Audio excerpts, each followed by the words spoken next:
m'a demandé un jour quel était mon meilleur souvenir en rapport avec le football.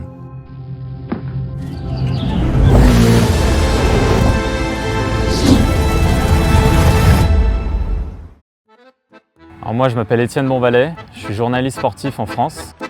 Les quelques fois où je commente, il ne faut pas faire semblant, mais c'est toujours dans le but de transmettre des émotions. Il faut trouver les bons mots au bon moment.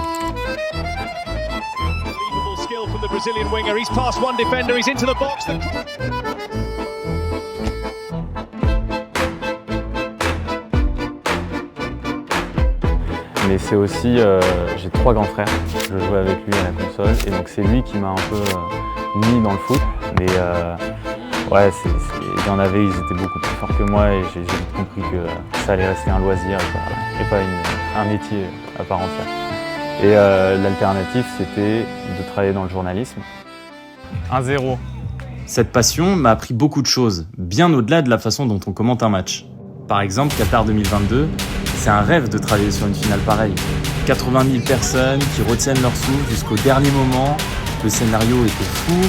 C'était pas juste un match, c'était historique. Peut-être que je suis pas celui qui marque des buts en finale, mais je rêve d'être celui qui les commente, de faire vivre ces moments. Ils ont créé l'extraordinaire ce jour-là. Grâce à notre travail, on a aidé le plus de monde à voir l'extraordinaire. Et c'est un souvenir partagé par le monde entier. C'est ça aussi l'extraordinaire.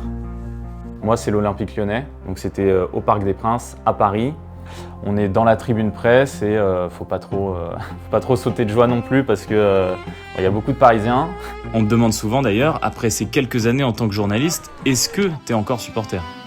C'est quoi ton geste technique ?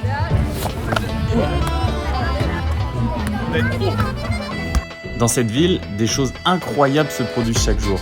Quelqu'un doit les raconter, ces histoires, pour que le plus de gens possible puissent les entendre. La véritable grandeur, c'est pas forcément créer l'exceptionnel, mais c'est en être témoin et participer à sa réussite.